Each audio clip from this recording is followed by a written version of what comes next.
Salut à tous, pour ceux qui ne me connaissent pas, je m'appelle Dimitri et je m'occupe de la chaîne YouTube et du site internet Survie, Bois et Bushcraft. Alors comme vous pouvez le constater, aujourd'hui je ne suis ni dehors ni dans mon atelier, je suis dans ma chambre puisqu'on va traiter d'un sujet qui est plutôt théorique. Ça reste un sujet qui est important à mes yeux et qui est, je trouve, un peu trop souvent laissé de côté. Cette vidéo va faire office d'introduction, elle va avoir comme objectif de vous donner les bases entre guillemets concernant le domaine des nœuds, que ce soit au niveau du vocabulaire couramment utilisé, que ce soit au niveau des différentes catégories de nœuds, ou encore au niveau de l'importance de savoir réaliser certains nœuds. Je vous montrerai également au cours de cette vidéo comment réaliser le demi-nœud, un nœud que vous savez sûrement déjà tous faire, mais qui servira très souvent en tant que nœud de base pour d'autres nœuds plus compliqués.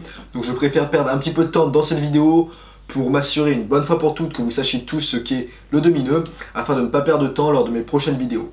Ça fait quelques temps que je n'ai pas fait de vidéo sur les nœuds. J'avais commencé une série de vidéos à ce sujet il y a quelques temps, vidéos que j'ai d'ailleurs regroupées dans une playlist, mais ça fait plusieurs mois que je n'ai pas trouvé l'opportunité de compléter cette playlist.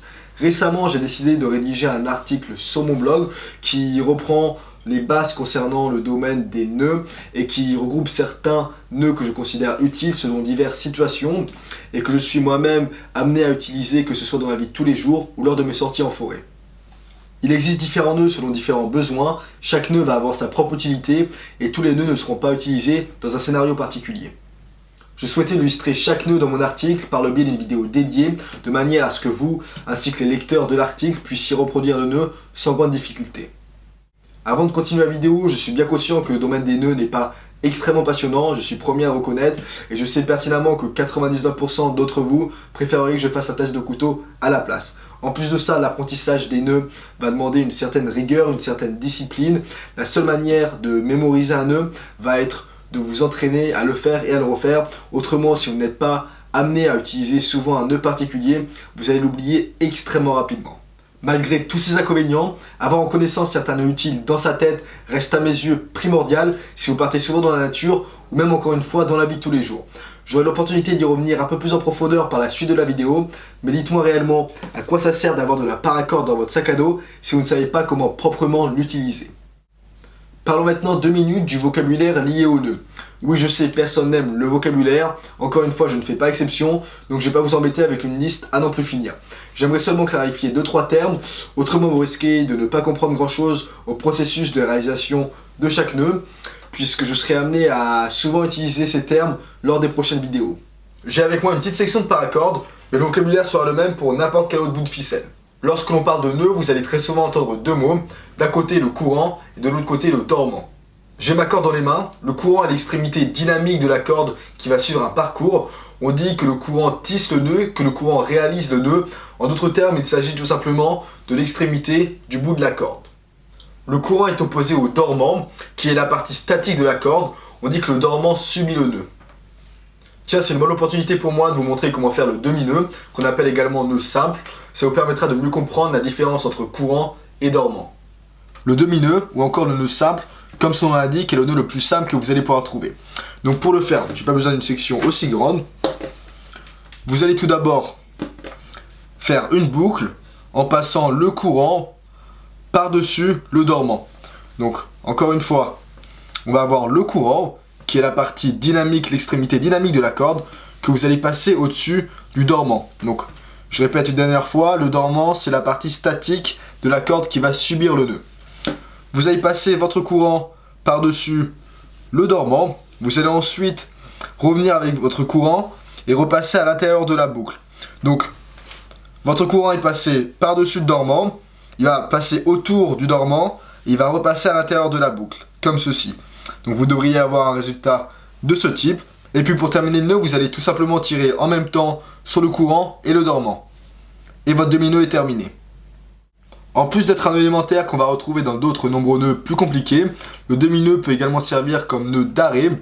Ceci dit, lorsqu'il est serré, il est très difficile à défaire et il n'est pas très volumineux pour un nœud d'arrêt. Donc on peut donc lui préférer le nœud de 8. Pour ceux qui ne savent pas comment faire le nœud de 8, je vous avais déjà fait une vidéo à ce sujet. Donc si ça vous intéresse, je vous mettrai le lien dans la description de la vidéo.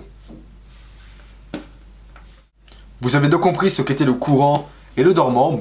Parlons maintenant des ganses. On appelle ganse toute portion de corde courbée, sans croisement ni chevauchement. Donc concrètement, si je prends ma corde, et si je courbe une portion de cette corde, sans croiser le courant avec le dormant, donc comme ceci, alors on vient de créer une ganse.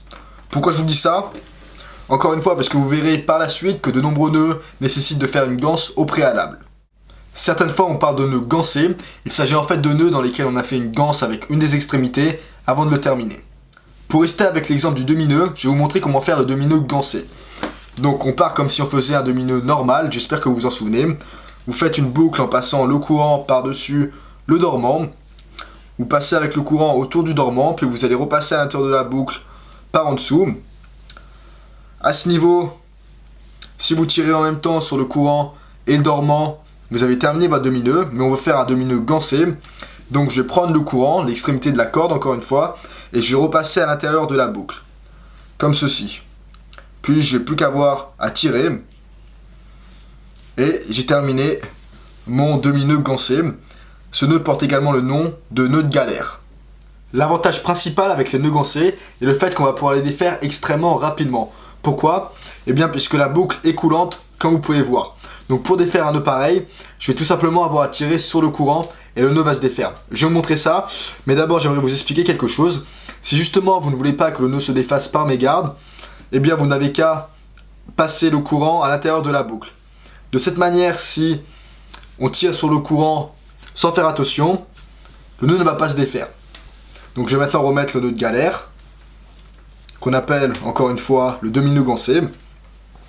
On a notre nœud de galère, pour le défaire, comme je viens de vous le dire, il faut tirer sur le courant. Donc en tirant sur le courant, comme vous pouvez voir, le nœud se défait très rapidement. En guise de comparaison, je vais vous montrer maintenant le temps que je mets pour défaire un demi-nœud qui n'est pas gansé. J'ai mon demi-nœud que je mets sous tension. Et pour défaire un nœud pareil, vous pouvez voir qu'il me faut beaucoup plus de dextérité. Et encore, je vous laisse imaginer lorsque les conditions ne sont pas favorables. S'il fait moins 5, moins 10 degrés dehors, je peux vous assurer que vous n'aurez pas la dextérité nécessaire pour défaire un nœud de ce type qui n'est pas gansé. Et souvent, la seule option va être de couper la corde. C'est pour cette raison que de nombreux nœuds disposent d'une version gansée. On peut soit rajouter le mot gansé après le nœud en question, soit le nœud peut porter un nom spécifique. Donc pour reprendre l'exemple de mon demi-nœud, on peut l'appeler d'une part demi-nœud gansé, mais ce nœud porte également le nom de nœud de galère. Pour vous donner un autre exemple, lorsque vous faites vos lacets, vous utilisez en fait un nœud gansé qui se nomme nœud de rosette. Vous saviez ça? Bref, j'ai utilisé ma chaussure en tant que cobaye, certes un peu sale, mais ce n'est pas le sujet de la vidéo. Le nœud de rosette est en fait la version doublement gansée du nœud plat.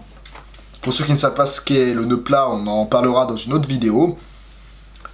Donc le nœud de rosette ne devrait pas se défaire ni glisser tout seul. Par contre, si l'on tire sur une des deux extrémités, le nœud va se défaire tout seul. Donc vous avez compris tout l'intérêt des nœuds gansés. Je vous laisse imaginer tout le temps que ça prendrait chaque jour si on devait défaire nos lacets, si on n'utiliserait pas un nœud de ce type qui est gansé. On n'a plus besoin de la chaussure, laissons-la de côté. On a vu le courant et le dormant, on a vu la ganse et on a vu plus généralement les nœuds gansés. Parlons maintenant des différentes catégories de nœuds. La classification des nœuds a été nécessaire lors de l'apparition de livres qui ont cherché à recenser tous les nœuds. Il faut savoir que personne n'est réellement d'accord sur cette catégorisation et qu'il y aura toujours des divergences. Mais pour rester simple aujourd'hui, on va dire qu'il y a 5 catégories. Et entre nous, la 5e catégorie est un peu la catégorie fourre-tout. La première catégorie, sans ordre particulier, est la catégorie des nœuds d'arrêt. Les nœuds d'arrêt sont formés par un entrelacement de la corde sur elle-même. Donc le demi-nœud que je vous ai montré au début de la vidéo est un nœud d'arrêt, ou encore le nœud de 8. Les nœuds d'arrêt forment un amas de diamètre supérieur à celui de la corde. Ça va avoir beaucoup d'utilité. Ça a par exemple pour effet d'arrêter une corde qui file dans un trou, ou une corde qui file dans une poulie par exemple. Un autre exemple, si vous faites plusieurs nœuds d'arrêt sur une corde qui a un gros diamètre, alors vous pourrez grapper à cette corde. La deuxième catégorie est la catégorie des nœuds d'ajout. Ajout, ça se rapproche du mot ajout. Comme vous pouvez imaginer, ces nœuds vont permettre de relier une corde à une autre. Parmi ces nœuds, je vous montrerai par la suite comment réaliser le nœud d'écoute, le nœud plat ou encore le nœud de pêcheur. Cette catégorie de nœuds est également très utile. Si vous avez par exemple 2 sections de corde trop courtes, vous allez pouvoir utiliser un de ces nœuds précédemment cités selon le diamètre et la texture de la corde pour obtenir qu'une seule section plus longue. Je vous laisse imaginer le nombre de fois où j'ai utilisé cette technique afin d'obtenir une section plus grande pour tendre le tarp de mon hamac. La troisième catégorie est la catégorie des nœuds à boucle. Comme son nom l'indique, ce sont des nœuds qui comportent une boucle. Jusque-là, rien de très compliqué. La boucle peut servir à une multitude de choses. Vous allez par exemple pouvoir attacher la corde à un anneau ou à un mousqueton ou encore à tout autre objet qui peut être entouré. Parmi ces nœuds, je vous montrerai par la suite le nœud de plein point ou encore le nœud de chaise, nœud particulièrement apprécié ou pas, ça va dépendre de chacun d'entre vous. Et si je me souviens bien, je vous avais déjà montré comment faire le double nœud de 8. Dans cette catégorie de nœuds figurent également les nœuds coulants. Le nœud de galère que je vous ai montré au début de la vidéo est un exemple de nœud coulant. Je vous avais également montré dans une vidéo qui date de quelques mois comment faire un nœud coulant que j'appréciais. Si ça vous intéresse, je pourrais peut-être vous montrer comment faire le nœud pendu, en espérant que ça ne donne pas de mauvaises idées à certains d'entre vous. Ou autrement, si vous ne savez plus comment faire de nœud coulant, vous n'avez qu'à faire une boucle, puis à passer l'extrémité de la corde à l'intérieur de cette boucle, et vous avez un nœud coulant. Allez, bientôt terminé. La quatrième catégorie est la catégorie des nœuds d'accroche, qu'on peut également appeler nœuds d'amarrage. Ces nœuds permettent d'attacher la corde autour d'un objet. Parmi ces nœuds, il va y avoir le nœud de cabestan. Je vous avais déjà fait une vidéo à ce sujet, vous trouverez le lien dans la description. Il va y avoir également le nœud de bois, le nœud de prussique, le nœud de Sibérie ou encore le nœud de corde à linge et bien d'autres.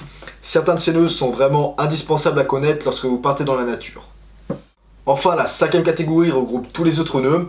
Vous y trouverez par exemple les nœuds de décoration qui nous intéressent un peu moins, comme le nœud de point de singe ou encore les nœuds de cravate. On va y trouver également les nœuds de rangement que personnellement je considère très utiles. C'est important de toujours rester organisé le mieux possible. Je vous avais par exemple montré dans une autre de mes vidéos comment lever de la paracorde correctement, comme ceci, pour éviter que ça ressemble à cela. Et voilà, vous savez maintenant comment classer les nœuds dans ces 5 catégories. Avant de terminer la vidéo, j'aimerais souligner une fois de plus l'importance de connaître quelques nœuds utiles. Je fais beaucoup de revues de matériel sur cette chaîne, au grand bonheur et au grand désespoir de chacun d'ailleurs. Quoi qu'il en soit, il ne faut pas oublier que le matériel n'est rien sans les connaissances.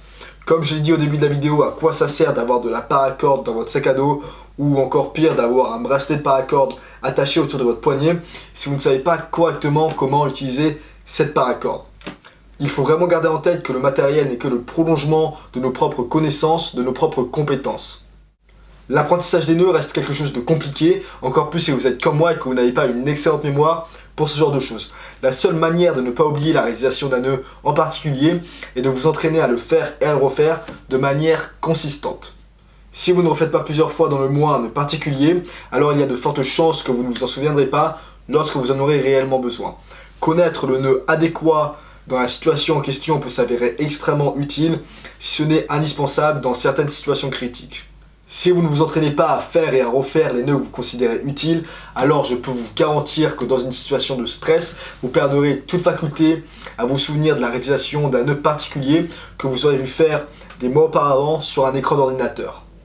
Dans la mesure où la probabilité d'oublier tel ou tel nœud reste élevée, alors il faut impérativement apprendre uniquement les nœuds utiles et les plus simples possibles. Plus vous aurez à jouer avec le courant, et moins vous aurez la chance de vous souvenir du nœud en question le jour J.